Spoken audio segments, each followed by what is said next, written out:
Hello, fellow advanced genealogists. If you've already conquered census records, vital records, and the low-hanging fruit of ancestry and family search, welcome. Today I'm sharing 6 underutilized, high-impact strategies that I personally use when the trail goes cold on the toughest brick wall ancestors. These aren't beginner tips. These are the techniques that separate persistent researchers from the ones who finally break through 40-year-old dead ends. Let's dive in. Tip number 1. Master the art of cluster collateral research using land and tax records beyond the direct line. Most experienced researchers know about fan club research, friends, associates, neighbors, but far fewer systematically extract every name from the deed books and tax lists surrounding their ancestor for a 10 to 20-year window. Here's the advanced twist. Create a spreadsheet with columns for grantor, grantee, adjoining landowners, chain carriers, and witnesses for every transaction in the same township or district. Then cross-reference those names against probate files, road orders, and court minutes. In my own research, this technique revealed that the mystery witness on my 4th great grandfather's 1823 deed was actually his previously unknown brother-in-law, proven 10 years later in a chancery case that never mentioned my direct ancestor by name.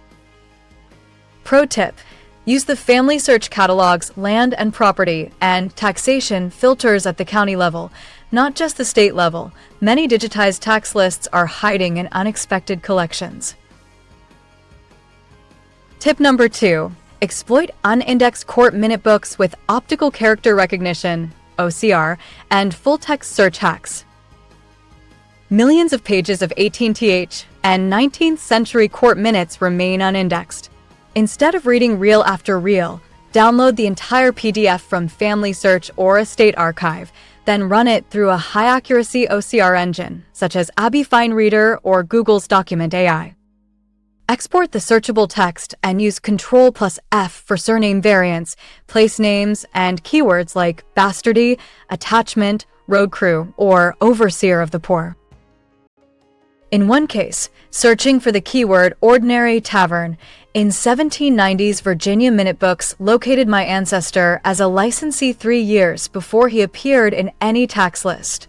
The entry was buried on page 412 of a 600-page volume, impossible to find by manual browsing.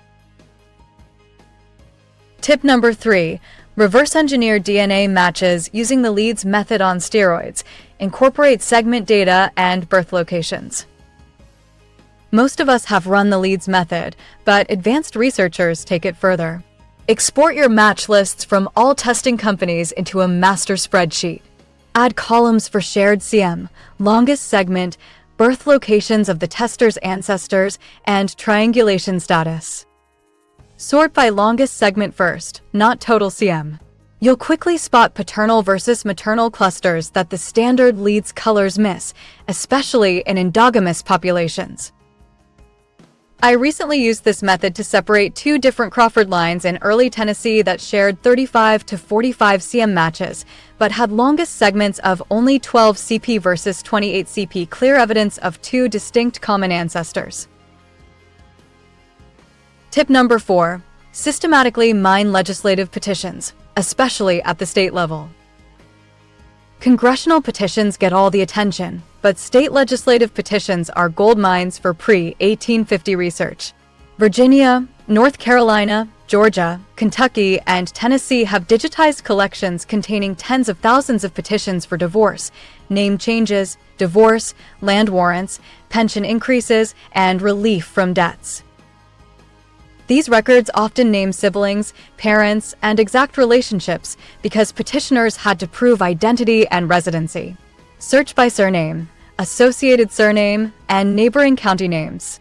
One 1837 Tennessee petition I found listed all 10 children of my 1790s ancestor who had died intestate, none of whom appeared in the county will books. Tip number 5. Use geographic correlation of rare occupational terms to locate pre-1850 ancestors. Before the 1850 census listed occupations, finding a cordwainer, fuller, collier, or bloomer can pinpoint a family. Collect every instance of that occupation in tax, court, or newspaper sources within a 200-mile radius, then overlay the locations on a historical map. The resulting cluster almost always reveals the origin county. I traced a Potter ancestor this way from Alabama in 1848 back to Stafford County, Virginia, by 1804, confirmed later by a Y-DNA match. Tip number 6. Reconstruct destroyed records using record substitution matrices. When courthouses burned, and they burned a lot in the South, don't give up. Build a substitution matrix. Burned deeds use processioning records, equity suits, and superior court cases. Burned wills use estate divisions in county court minutes and legislative divorce petitions. Burned marriages use minister returns, pension applications, and Bible records cited in 20th century DR applications. Combine these substitutes into a single timeline spreadsheet. The overlaps and corroborations often prove relationships more robustly than the original records ever could. Those are my 6 advanced strategies that consistently produce breakthroughs when the obvious sources fail. If you apply even 2 or 3 of these systematically, I promise you'll smash through at least one brick wall this year. Which of these techniques are you going to try first? Drop it in the comments. And if you found this valuable, please give it a thumbs up and consider subscribing for more research-intensive content. Until next time, keep pushing the edges of what's possible in genealogy.